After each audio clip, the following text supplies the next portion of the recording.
1 million people have fled their homes in the Gaza Strip ahead of an expected Israeli invasion. Douglas Zader reveals how the U.S. is showing its support for Israel. The White House is concerned about the possibility of an Israeli occupation of Gaza, but the president is reiterating U.S. support for Israel, and there are reports that the president may consider a trip there in the days ahead. The Israeli Defense Forces chief of staff briefs his troops as an invasion could come at any moment.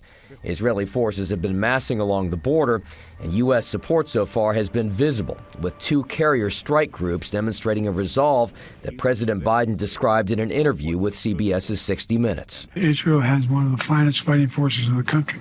I guarantee we're going to provide them everything they need. Israel's response to the Hamas attacks has left some parts of Gaza leveled.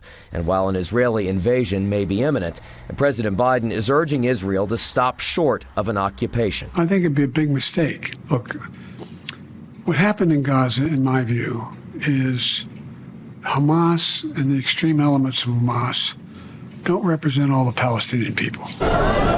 And amid a growing humanitarian crisis in Gaza, Israel has been urging residents there to flee to the south, and they've opened up corridors to allow for their travel.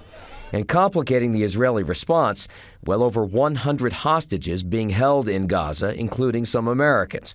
And back in Washington, efforts on Capitol Hill to approve additional aid for Israel could be stymied by the continuing stalemate over the search for a new House Speaker. But regardless, we expect the Senate to move ahead on an aid package in coming days. In Washington, I'm Douglas Zader for WDRB News.